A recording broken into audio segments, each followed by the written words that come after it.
Pokemon is like a passion project. We still haven't like paid ourselves anything from the shop itself. It really keeps me sane. But in Pokemon, it's like a time capsule for me to travel back to my youth. In my early years, like 6, 7 years old, where we open packs with friends and everybody that you hang out together, you feel like you're hanging out with friends when you were younger, where it's like not related to any money. For me, I'm in a very high pressure scenario and high stress scenario all the time, meeting people, and everyone that comes to me and talks to me kind of wants something from me, like invest in my property, invest in my new startup. I've been through some really dark times and nobody really cares about me. I wish people would ask me if I'm okay sometimes. Jesse, thanks for inviting me. Oh, we already started? Yeah, we're always starting. Oh, damn, okay. We're really winging it. No, I'll tell you why, because podcasting is something that I notice a lot of people do where some people want to have questions at a time, right? Which makes sense, because if we're talking about something very specific, if I don't give you the questions ahead of time, I could put you in a position where you're like, hey, I'm uncomfortable talking about this in front of a camera, or does that make sense? Well, like, this is going to be edited post-production, so I guess whatever we say, if we don't think it's good enough, you just cut it out. Well, I mean, if there's a spot you don't like, you're like, hey, man, Okay. That's something I find too uncomfortable or inappropriate or whatever. Sounds good. But the long story short is we're in Vancouver. Yeah. But for my first time in Canada. That's right. You're one of the few people, obviously, that I've met through Donnie, who's hiding somewhere behind the camera, that you're not 100% just in Pokemon. This is something that's like more a passion of yours? Yeah, well, Pokemon is like a passion project that my wife and I started back in 2020. Well, I'm talking about our shop. So the shop is there because of our hobby. So we're collectors, and at least for the first 3 years of the shop being there, it did not make any money. We didn't pay ourselves. Any profit that we had, we either donated it to Children's Hospital or we put it back towards our personal collection. It's kind of like a way for us to meet other like-minded individuals that are collectors, and for us to kind of like buy stuff for our personal collection. And so it's a little bit different from most of the other shop owners, where it's like a way for them to make a living, and for us it's not our primary source of income. It's not a source of income at all, actually. So for the last 3 years it was there, and everything actually changed in 2024, right after I met Donnie, because I run my other businesses, which we'll talk about later on. But there was like an opportunity cost for my wife to drive from West Vancouver, where we live, to Richmond every day. It's like 2 hours back and forth, right? So I'm like, hey, you're really stressed out. I can kind of see like the burnout happening. So we have this in whether in life or entrepreneurship or running a business or working for a company. She's really tired. So I was like, the fact that we're not making any money doing this, and we met all the people that we needed to meet already, like we should either, have your time better spent doing something else, or we have to actually grow this, actually turn it into a business. And when we mention it to our friends, our Pokemon friends, they're like, no, you absolutely cannot close the shop, because it is a way for us to hang out. It's such a big part of our lives now. So I kind of got back into it. I wasn't involved in the operations of the shop at all for the first 3 years. And then I got back into it like this year, kind of rebranded it, utilized some of my learnings in my other digital marketing company. So implemented the same digital marketing strategies, and grew the shop, rebranded it into more of a high-end hub for high-end collectors, because we're high-end collectors ourselves. So we kind of transitioned that, and eventually it went from doing like 30K a month to over 300K a month in 3 consecutive months now, actually. So so that's kind of like a high-level breakdown of what the Pokemon shop means to us, and how it transitioned from being a pure hobby to now actually becoming a legitimate business that's earning us kind of like a significant side income. But we are going to put most of it into our collection and actually donate more towards the end of the year, which I'm super excited about. It's a way for us to give back to the community. We still haven't like paid ourselves anything from the shop itself, but it's just it really keeps me sane. The reason why we started it is because, for me, I'm in a very high pressure scenario and high stress scenario all the time, meeting people, and everyone that comes to me and talks to me kind of wants something from me, like invest in my property, invest in my new startup. But in Pokemon, it's like a time capsule for me to travel back to my youth. In my early years, like 6, 7 years old, where we open packs with friends and everybody that you hang out together. You feel like you're hanging out with friends when you were younger, where it's like not related to any money and business or life. Kind of just escape into this your own little world. That's beautiful. That's beautifully said. Because most of the people that I talk to, they're either play video games or whatnot. We had a short conversation yesterday when I met you in the restaurant. You mentioned that your parents were very strict about video games. And I thought maybe we could piggyback off of that, because you said 1 hour per week. Yeah. So I grew up in a very traditional, strict Asian household. So I wasn't allowed a lot of freedom growing up. A lot of my Asian brothers and sisters will be able to tell you. It's pretty standard for Asian households, maybe not for Caucasian or African American households, but basically I was only limited to an hour a week on my Game Boy Advance, which is the only game console I've ever had. And the only game I've ever had in there, well, only games is like Pokemon Red and Blue and then Pokemon Crystal, which is my favorite game. So I play for an hour a week, but then I found out where my parents hid it, so I would like sneak in and grab it and play for a few hours when they're gone. And then my mom, because my parents are all computer engineers, so they're very like tech savvy. Even in the late '90s, when I grew up in the early 2000s, they found out about the way to check your game file. So they were looking at it. It's like, oh, you gained 3 hours of game time since the last time I gave you the Game Boy, so you're grounded. So I was like, oh no, so I have to steal it, I have to play it, and then I can't save the file, so my parents won't find out that my game time has changed. So that's kind of how I grew up. Damn. Yeah, but that definitely gave you a surplus of time to do other activities, which probably led to you also you're 31. Yeah. With multiple businesses. Yeah. I don't know, what is your net worth? Man, it's kind of a hard question to answer, just because I'm in multiple companies and it's hard to put a valuation on a lot of the early stage companies that I have or startups. Real estate portfolio wise, I would say probably close to 8 figures. Yeah,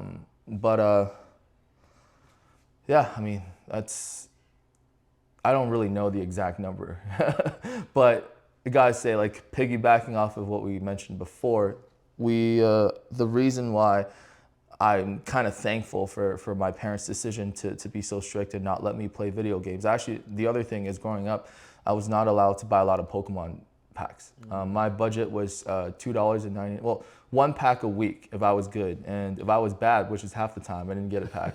So and then we would go into the card shop, and the reason why I hate Jungle and Fossil is not because those sets are bad, but I remember they were always on sale for 99 cents, and sometimes like Spanish Jungle and Spanish Fossil, right? So I'm like, Mom, I want that base set pack, or I want that Neo Genesis pack or something, which is like $2.99, the regular MSRP. And my mom's like, no, you're getting that pack for 99 cents, like the classic frugal Asian parent, right? So I grew up with the mentality that, I wasn't given a lot, even though like they were actually pretty successful in their careers and businesses. But I was able to spend the time that other kids were spending playing video games on like more creative stuff, like doing music or actually doing activities outdoors, like playing basketball, playing sports, and also like just like growing as a more complete human being as a kid and adolescent. And I had the opportunity to learn how to start businesses, and I started my first business in college, a tutoring company where we have like 10 different students, where we kind of took over the entire West Vancouver side. Anybody that had a math, physics, or SAT tutor went through us. So I was like making quite a bit of money when I was in college, and I was just given this opportunity to grow up very quickly at a young age, despite the fact that I actually grew up in a pretty comfortable upbringing. Because I mean, having met you, obviously not for long enough time to judge this, but I feel like you have this perfect mixture of enjoying that which in your childhood you were maybe a little bit withdrawn from because of your parents or the strictness or whatever, Yeah. but you still live a very frugal lifestyle to a certain degree. You're not lavish. I didn't feel like you said, you're not wearing designer clothes. You're not, no Gucci or whatever. You have this, I think, the best of both worlds, perhaps due to the upbringing that you had. Yeah, it's actually pretty. Most people that haven't met me, they don't really understand the way I live, right? Because I do invest in real estate, and also I have a passion in cars. So the cars and cards are like the only thing I spend money on. Like you said, I don't have any designer clothes. I don't have sneakers. I don't have watches. I don't fly first. I've never flown first class in my life. I only fly economy. So my wife and I live a very simple and frugal lifestyle. Everything that we put into, whether it's like collectibles and cards, or even like cars, like people will be surprised I don't really lose money buying cars at the right time, at the right price.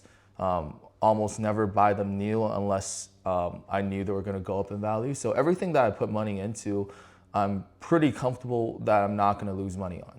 So so I have a pretty simple life despite what you see on social media. That's another thing that I wanted to talk about later on, is just on digital marketing. You kind of have to put yourself out there, and you have to play a little bit of a character to get people's attention, to click on your profile, to look into your business, to get to know who you are, right? But sometimes that personality you see online is completely different from the actual person that's behind the camera, sometimes for the better and sometimes for the worse. No, it's 100% correct. I had a friend actually come in from Australia. He flew into Europe about 2 months ago, recorded a podcast, and he mentioned, because I too had a persona. I was doing YouTube, I was doing a lot of video games, and he said, when you actually meet the guy, it's like, wow, you're different. Like you see him in person, you see like this is what they look like, and you need to have that market value. Yeah. Sort of a little bit of fake it till you make it kind of thing, just to get the attention. Yeah, and there's absolutely nothing wrong with it unless you're like really going out there and trying to like take advantage of people. So I don't see anything wrong with today's day and age to take advantage of social media, get attention, get clicks, get views, get engagement, and get conversion through those views, as long as you are doing everything else right. Like for example, my social media, I started my Pokémon account actually recently in February. So most people think I've been around for a long time, but I actually haven't. I've been around for a long time as a collector, but I've kept my collection private until like this year, which is pretty crazy now that I think about it, because I've grown so much in the last little bit. But then people do see, it's like, oh, you post your expensive cards all the time, and sometimes you post some cards, which is like the other thing I'm passionate about. The reason why I do that is also pretty strategic. Cars really get a lot of engagement, a lot of people talking, and even though like you will be seen as, some people will be like, you're so flashy, like you're flexing this, flexing that, but at the end of the day, you're not hurting anyone, and social media is a place to share, and like I said, it's an online persona they kind of have to play into, and the hate that comes with it is kind of like part of the territory. Like I said, when you meet me in person, you know how I live my life and the type of person that I am, but online, when you see someone that is like relatively successful at a young age and they have a lot of things, you immediately think that guy must be a douchebag, right? Yeah. But it's usually not the case. Sometimes it is the case, but a lot of people that you meet online, or a lot of online people that you meet offline, you'll have a completely different perspective of who they are as people. Yeah, there's this weird disconnection that happens with people. I think the trap that's happening is that guys like you and me who've either done it or experienced it, we know what's happening, and we're a little bit more open to meeting these kind of new people and being not so judgmental. But I feel like the majority of people, they're just there because they want to add fire to the flame. They're like, they're jealous, they're envious. I think most of us see something that, in a way you want to have.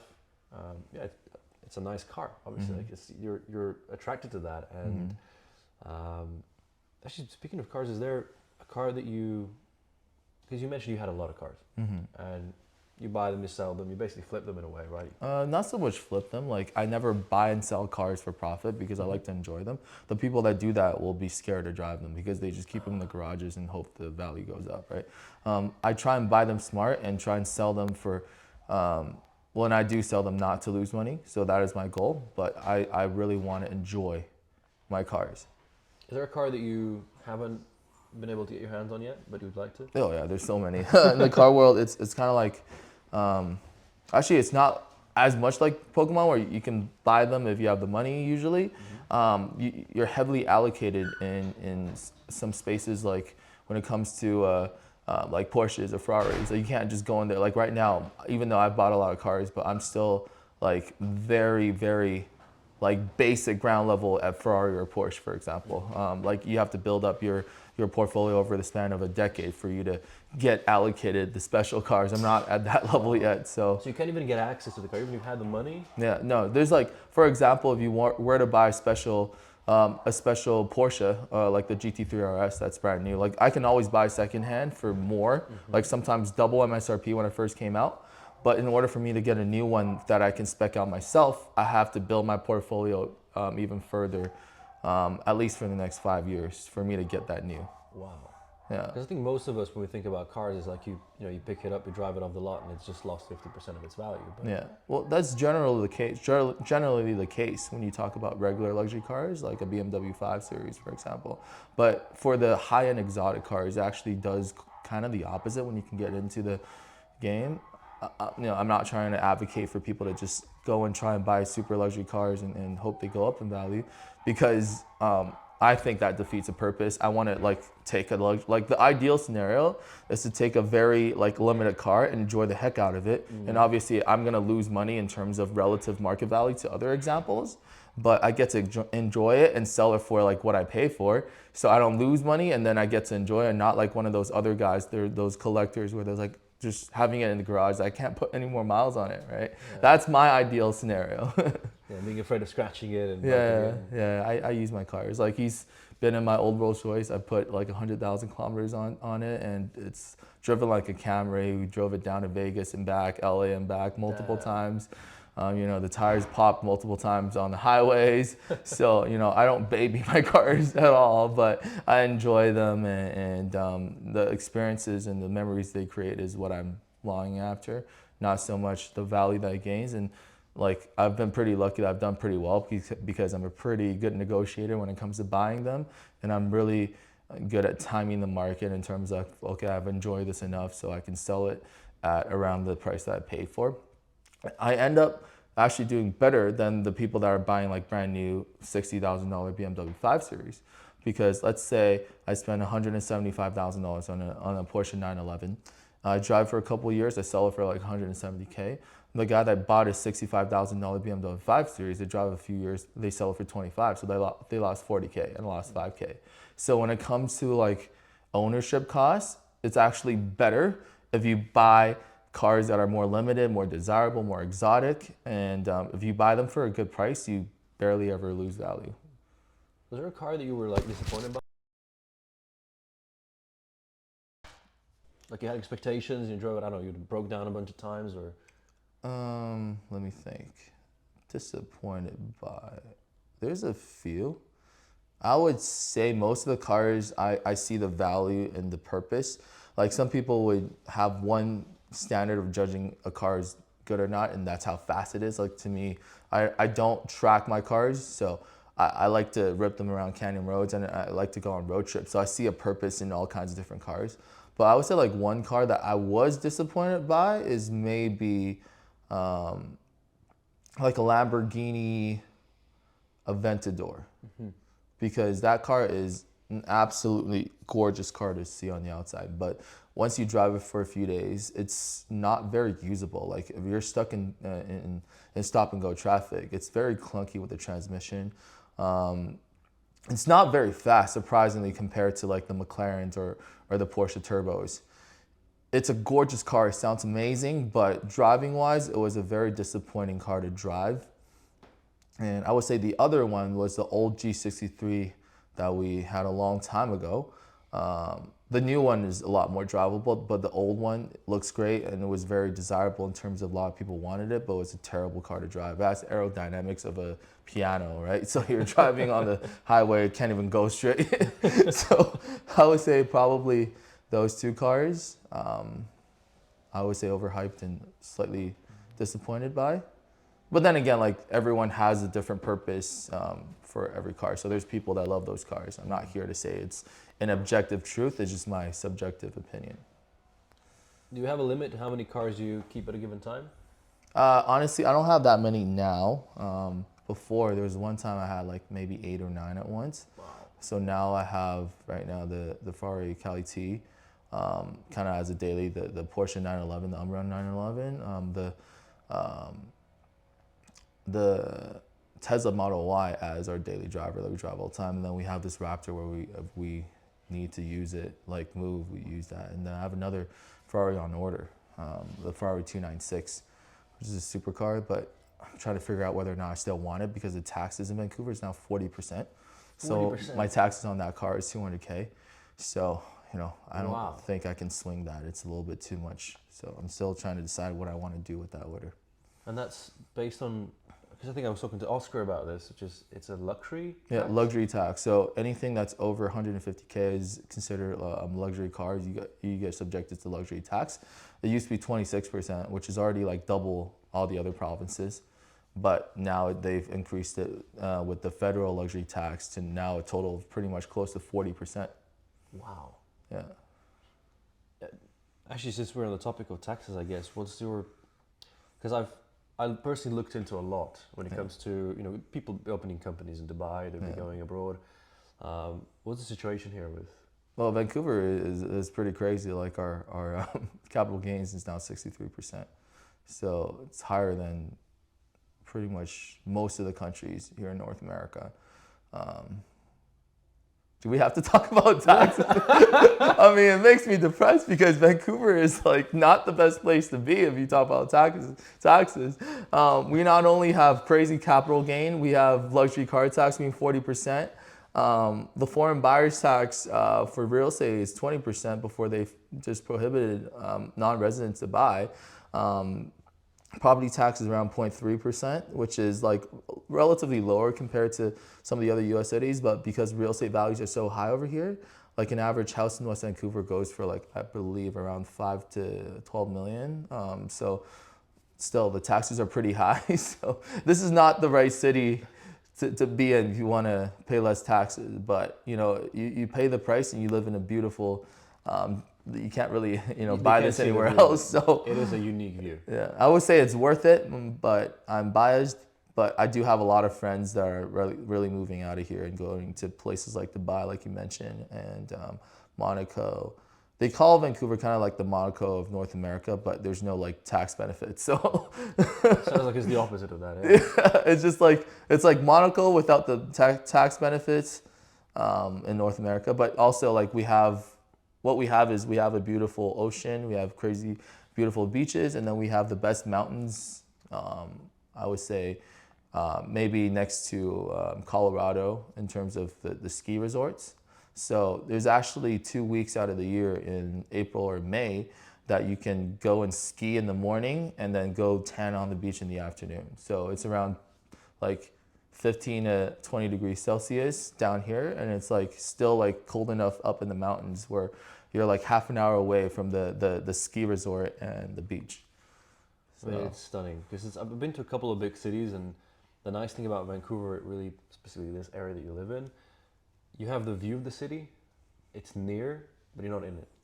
Yeah, exactly. So it's kind of like the best of both worlds, where you're far away enough from the city where you have this quietness and the privacy that we have, but also you're not so far removed where you have to drive like an hour to go to downtown and find nice places to eat. So, I mean, I've lived here for 18 years and I don't think I'm moving anytime soon. Was there any place even remotely, like that made you sort of, if you were traveling and you said, oh, maybe I want to live here? Okay, so I grew up in Silicon Valley because my whole family's in tech. So I'm also a computer engineer in college. So I always wanted to move back down over there, but there's so much like political uncertainty in the U.S. where I kind of changed my mind when I got into my mid to late 20s. So I would say I've always had like a certain level of nostalgia and affinity towards Northern California because that's kind of like where I grew up. So far, I'm really happy where I'm at. In terms of where I wanted to move, I really can't think of anywhere that I would rather live other than here. Like I've been to a lot of places, and I don't think anywhere comes close when it comes to living. I think Vancouver is it. Good answer. Yeah. When it comes to tech, I'm very much inexperienced in Pokémon. Yeah. But I know my way around grading, and I've traveled with Donnie quite a bit. I've seen the inside of CGC, so I know how the complex machinery works and putting everything into to their corresponding, plastic containers. But you're one of the people that have sort of blown me away, because I've spoken to Donnie, and Donnie was, AI, and I'm like, yeah, AI, yes, AI, no. I've always been a bit torn until I saw ChatGPT in action. I thought, why would anybody use AI if you can write it by hand? It's just going to be better, more poetic. And I thought the same thing about Pokemon. There's a beauty to, grading cards by looking at them and seeing all the imperfections, because it takes a good eye to know that. But I can't go around the fact that AI is the future. Yeah. Okay. So I would say AI is a double-edged sword. So there's good things about it and bad things about it. One of the main things that I've seen, so everyone knows that the benefits of AI. In the future, it's going to make our lives a lot more efficient in every aspect, and automates a lot of things that you had to use manual labor, but in the future, it's going to do it for you. So it increases human productivity in the long run. But, okay, there's multiple things that I have to say AI would be a danger to society, and I've seen it firsthand with the next generation of kids.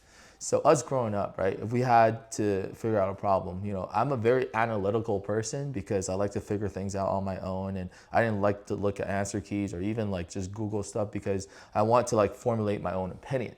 So I feel like that's a big part of my success growing up, is I'm able to think for myself, and I've sharpened my brain to the point where I felt like there isn't really anything that I can't figure out, right?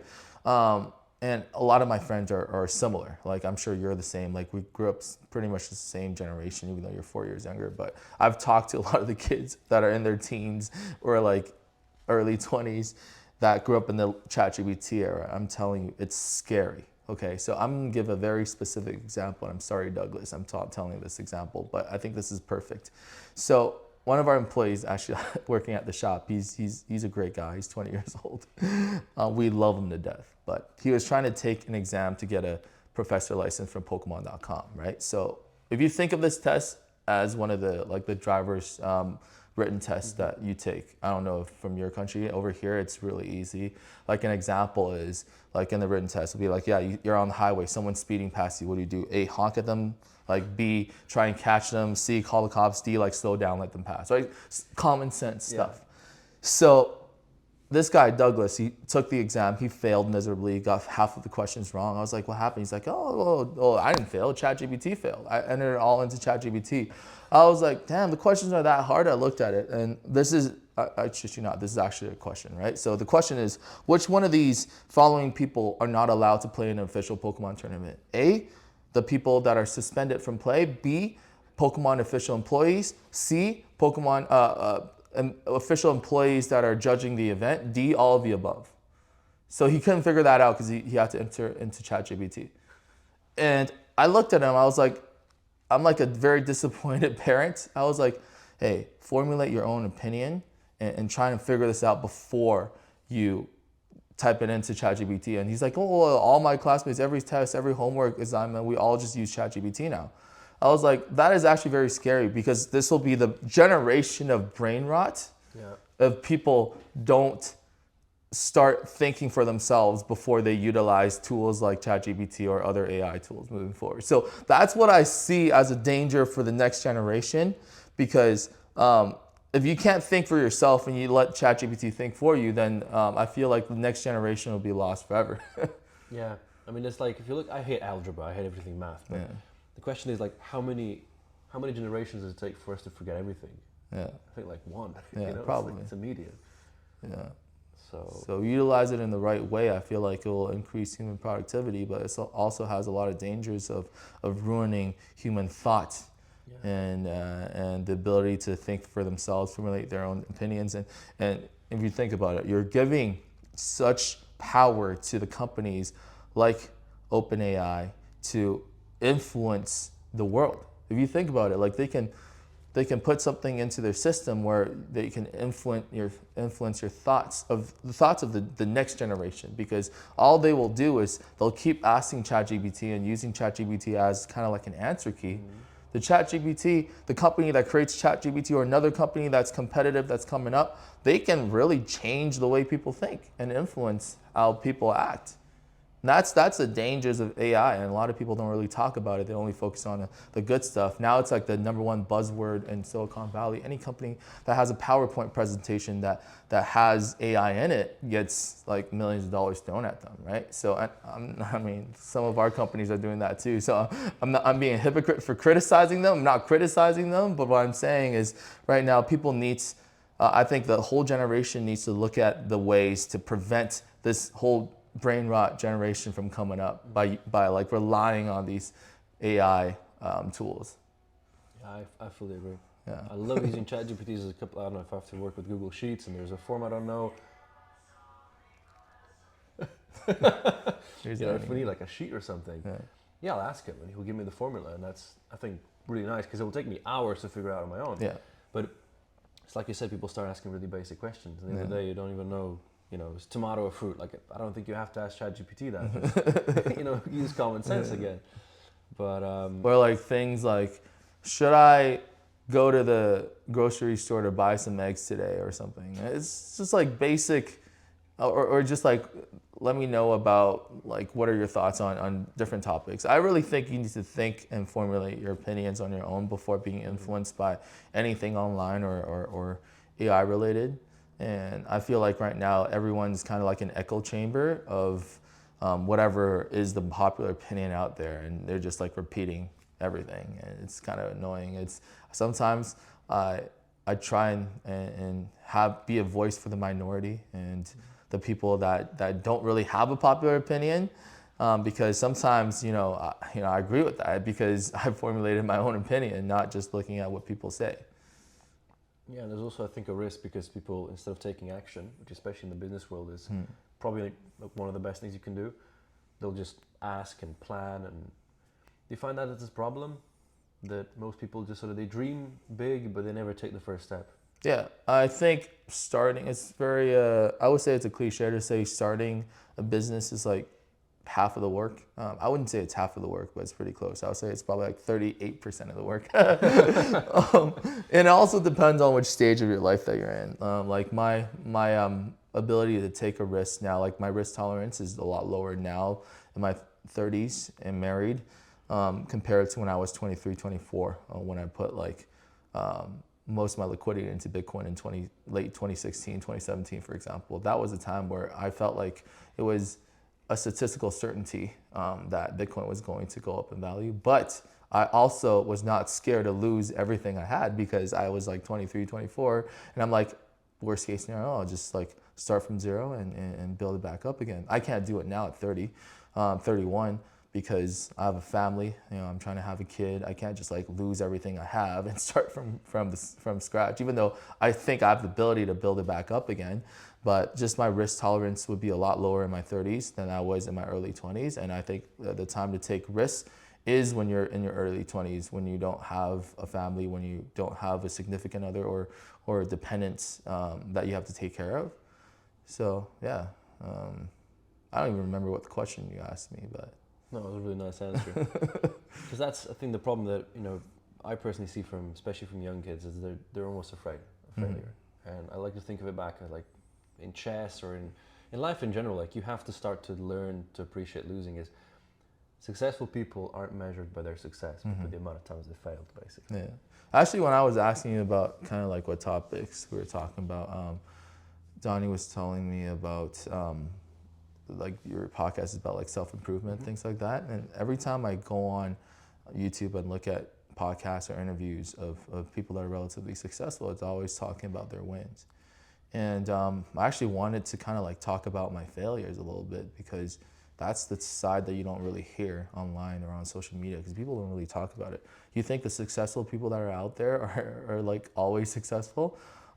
And I feel like because of the lack of people talking about their failures makes a lot of people that are going through the same process like really lonely because you think, oh man, I'm so bad at what I'm doing. I keep failing and I keep making mistakes like those guys like Mark Zuckerberg or those guys. Maybe Mark Zuckerberg never really had a failure, but like, you know what I mean? Like the other successful people you see online, those guys would never make dumb mistakes like me, but most of the time they all did, right? So I've had multiple failed businesses just growing up. There's different things that I can take away from every failure that I've had. Like, oh, sorry, my dogs are barking like crazy. No worries. Yeah, so I've had businesses where I started where because I started an early SaaS company, and we had a really great launch, a really good product, but ended up not working out because of the legal aspect of it. We didn't really consult my legal team on like data privacy and, for example, things like that. And when we released it, it was a little bit too late, where there was like a leak, and then people that were using it weren't very happy with us. So that's like a really early learning experience that I had to like deal with in the hard way. And also I've learned very early on that every partner that you have to partner with has to hold their own in some aspect. So the most important thing in building a company and startups, or even just small businesses, is every partner that, first of all, you can't do everything on your own. Number two is every partner that you partner with has to be able to do something that's better than everybody else, right? So for example, if you're a business person, you have to be better at numbers than everybody else. But then if you're really good at something else and somebody else comes in and they do exact same thing that you do, like, you guys are not going to be a good fit, right? So you got to find the right partners that align not only a skill set, but also value-wise. So I've had multiple businesses where it's not the best fit, and we ended up parting ways and not being able to remain friends after, which is like the worst part, right? So there's also mistakes that I've made in the past where I don't know if you played poker. A couple of times. Yeah. So in poker, there is a term called tilt, and tilt comes usually when you lose a big pot, and then you let it get to your head and you start like punting off. Like, Donnie is a very experienced tilter and punter in poker, because he loses a big pot, he freaks out, and then he just loses everything else. Mm-hmm. There's also, I'm very good at not tilting when I'm down. Like, when I lose a big pot, I'm really good at just remaining calm and collected and being more analytical and just playing my game and not being affected, because I'm pretty disciplined in that way. But I've made multiple mistakes when I'm up, what we call winner's tilt, which is when you have a very successful event, or you did something really well and then you're really proud of yourself. And sometimes you let that get into your judgment and you make mistakes based on you having the wrong estimation of your abilities or with the current resources at hand, and underestimate the challenges and the risks that you're taking. And I've made multiple mistakes in that area, where in a previous business that I was in, we had a very successful event.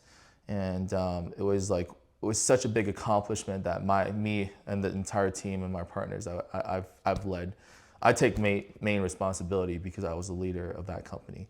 And I decided to make a decision that I regretted for the rest of the last 3 years, because I was on winner's tilt and it took on a project that was kind of too hard for me to handle, especially me knowing the economic downturn that was coming in late 2022 going to 2023.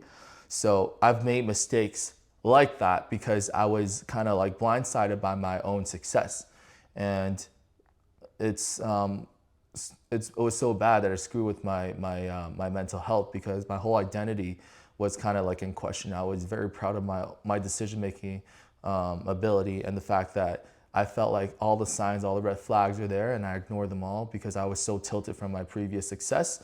That's what I learned from it. And I was very, I always feel so lonely too when you know you've made the wrong decision and you failed over and over again. And every time you fail, you're like, oh, wish I couldn't have done that. But the way I see it in life is every time you fail, if you can learn something from it, it's really like Pokémon, which is a very prominent creator in the Pokemon TCG space. He runs a multi-million-dollar Pokemon company. He made a video about it that I really, really like. He put it into words that I couldn't have put into, and exactly what I want to say. He's like, the success is like a combination of failures, and he was like, I got super successful in my current business because I failed over and over and over again in his previous 12 businesses. And he took away one thing from each failed business. Like, he had a failed e-commerce business, he learned how to build a website. He had a failed business selling stuff, he learned how to sell stuff. And then he pieced them all together into his current business, Pokémon, and now he's selling over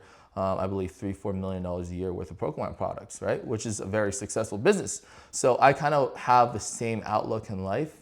Don't be afraid of failure, and as long as you can learn from every single one of your failures. I have like 1 or 2 lessons that I take from every single one of my failures that I take with me for the rest of my life, and it's almost like a superhero in Marvel movies, like growing up and learning how to control and discover their powers in a way.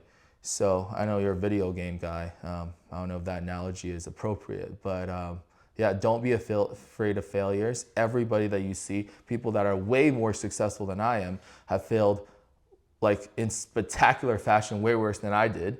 And some of them talk about, some of them don't talk about it, but I want to kind of like talk about it myself and be open about it, so the people that are going through the same process don't feel like they're alone and they're the only ones that are going through it, because we all do. Yeah. Do you think that there's the quote they say it's lonely at the top? Yeah. Isn't that true? No, well, yes and no, because the top is relative. Like, what is the absolute top?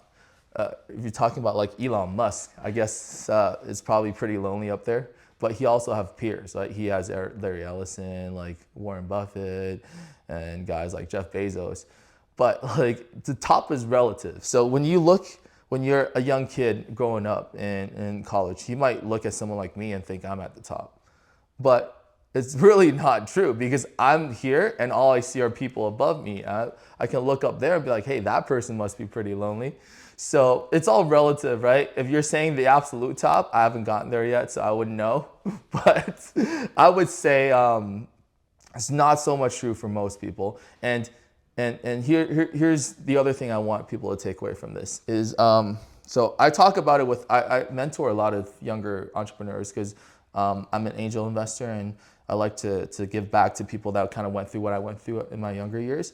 One of the main things I talk to them about is never use materialistic goals as your motivation, because like, first of all, that stuff can be taken away very soon. And second of all, like the way that you think about it, you're going to make a lot of wrong decisions based on like profits and not bring value, but you're just like making money. And the other thing is the people that are always like looking ahead of them, like for example, you'll never be happy. Let's say you have like a $20,000 car, like a Honda, and you're looking at the guy that's driving the $85,000 Mercedes. You're like, oh, if only I had that $85,000 Mercedes S-Class, I'm gonna be so happy. I wish I was that guy, right? You get to that point, you're gonna be like looking at some guy with the $200,000 Porsche 911, be like, hey, I wish I had that Porsche 911. If only I was that guy. Man, my life kind of sucks. That guy has such a great life. The moment you get to that point, you're gonna look at someone and say, I wish I had that $500,000 Ferrari, man. Like, dude, my Porsche kind of sucks. There's so many of these. If I can get that car, I'm gonna be so happy. Damn, my life sucks. You get to that point, you're gonna feel exactly the same. I guarantee you, if you think like that, because then you're gonna be looking at, oh, I wish I had that $2 million yacht or that $20 million private jet. Yo, look, these guys are so cool. So many people have Ferraris nowadays. Like, dude, like my life kind of sucks. Right? You'll never be happy if you have all these materialistic goals. For me, there's a certain point where you don't need anything else to be happy. Like I'm already beyond that point now. So there's nothing that I get materialistically, like a bigger house or a faster car, that's gonna gain me an ounce of happiness. I think once you have a comfortable house and you have, you know, a decent car that you enjoy, you know, it might be a $35,000, $40,000 car, like Toyota, like Supras. Like those cars are super fun, right? You don't need anything above it. Anything else you get does not increase your happiness. It's about whether or not you bring value to the world and the fulfillment that you have for giving back and bringing value. That's kind of like what gives me the satisfaction, I'm sure for most people as well. So I would say never chase materialistic things, because you'll just never be happy. You're never gonna get to the top. Once you get that private jet, you're gonna want that spaceship like Elon Musk, right? You're like, damn, my life sucks, man. I wish I can fly to space like that guy. There is never an absolute top. It's always relative, right? Even billionaires are really sad, and they compare themselves like, oh, that guy bought that sports team. That guy bought, like I've talked to some of them. I know some of them are very miserable. So just don't use what you see on the outside that you think is going to bring you happiness, because most likely it's not. Which ties back perfectly to what we mentioned about social media. Because you look at someone, you're like, oh, they live such a lavish lifestyle, but it's, would you be willing to drop your life right now and live their life? Yeah. Well, I think most likely, because I see social media as a highlight of somebody's life.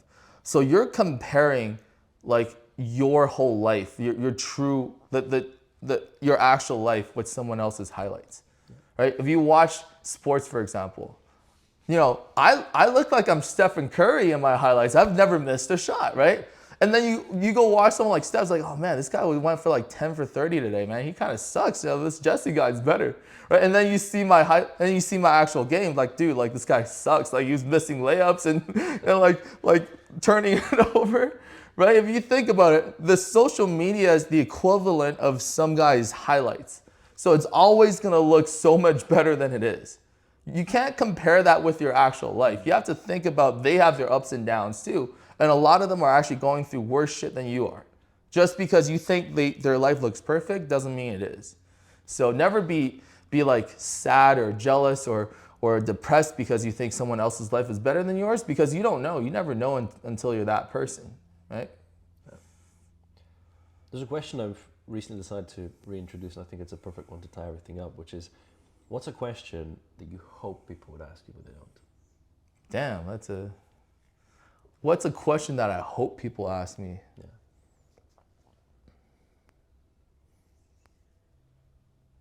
Yeah. So this might sound kind of, I wish people would ask me if I'm okay sometimes. Just because, like, I went through a lot with my mental health growing up, and I faced a lot of pressure, and I was dealing with a lot of stress. So I've had extreme panic attacks growing up and had problems with anxiety and depression. A lot of people don't really understand that mental health does not discriminate. It doesn't matter if you're wealthy, you're poor, you're fat, you're skinny, tall, short, your ethnicity. It kind of like, everybody gets hit the same, right? So just because I felt like I'm in a pretty privileged position, most people come to me asking for something, and nobody really cares about me, you know? And I've been through some really dark times, and I don't think people come and ask me if I'm okay quite a bit. So that's kind of like a general question about like everybody. I want everybody to be asked that question more.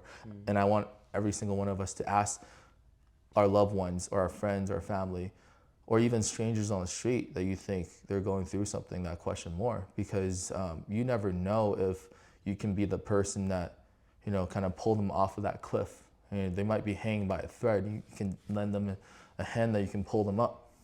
So, you know, I feel like people see, same thing with social media that we talked about before, they see your life being so great and amazing online. They just assume that you have no problems, you have no inner demons. They don't think you're going through anything. And I've had so many people actually nasty comments online when sometimes I talk about my mental health, and people are like, oh, you think you're so weak. I grew up in this tough neighborhood, and you think your life is stressful, huh? Like, it's almost like I don't deserve, like, I'm not allowed, or like if I was going through depression or anxiety, I'm like less of a human being than they are. And I don't have the right to be depressed because, you know, I'm in a privileged financial situation, but like your finances is just this very small part of your life, right? So, yeah, not to make it kind of depressing, but I've never really had people ask me that question that much. So I almost feel like, and this is just me thinking out loud, but they have less financial success than you, so they feel like they have to up you somewhere. And it's like, if I'm doing really, really bad and I hear from you that you're depressed, I think people's natural reaction is almost like, I'll find some way to beat you, some way to be, you know, better than you, even though it means that I'm a smaller human being. Because we were driving through Vancouver today, and there's a couple of sections where there's a lot of homeless people. And, you know, in the moment you'd think this guy driving a Ferrari is doing way better than that dude who's homeless. could be that the mental health situation is 100% around. Yeah, and I also say have the self-awareness when it comes to your situation, that a lot of it is really based on the cards that were dealt and luck. Like I always talk about it with my younger friends that, don't treat even the homeless people with kindness, because I mean, I always see the only difference between me and that guy that's like homeless doing drugs on East Hastings is luck, right? That's the only reason. If I was born into his situation, I'm most likely going to be doing the same thing.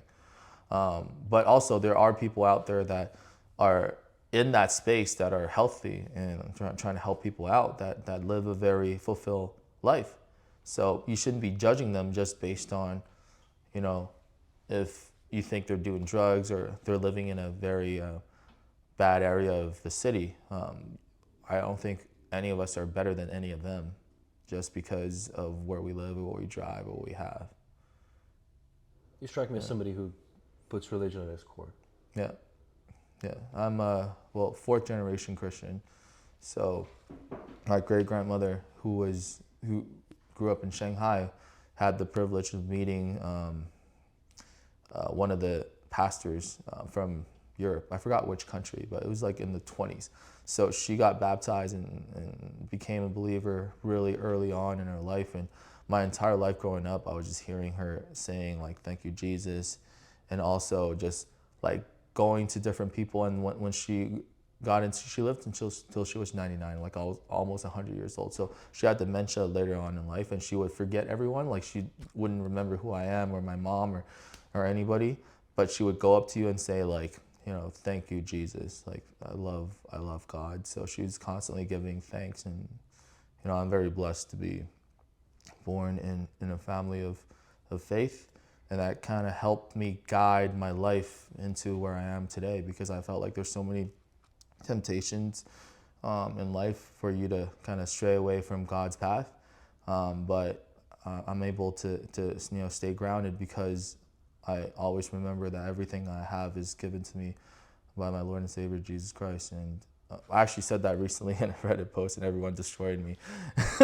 And they said, "Jesse, you're saying this because God chose you and not me." And it's just not. It couldn't be further from the truth. It's not about. Again, people only see the only factor is like what you have materialistically, but it couldn't be further from the truth, right? You could be blessed in other ways. You could have a fulfilled and happy life without stress, living a very, minimalistic life in Africa somewhere, right? Than if you live in one of these urban cities and deal with stress and anxiety your entire life. Like, I know it sounds kind of crazy, but if I can move to a place where I know my wife and we can live a stress-free life without any responsibilities and anxiety, I kind of would swap my life that I have currently with that life. But I can't, because there's a lot of responsibilities that are riding on me. It's not just about you. It's about the people that rely on you to make a living. It's about your partners. It's about like the projects and commitments that you take in. So feel like, if you want that, why don't you just leave? Once you get to the point where I am now, you can't just leave. Maybe one day in the future when I sell all my businesses and step away from all my responsibilities when I'm in my 40s or 50s, I would live that life. But eventually I think that will happen, but just not now. I think so too. Yeah. I wish you all the best. Thank you. All right. It's beautiful. Thank you for having me. All right. Good. Okay.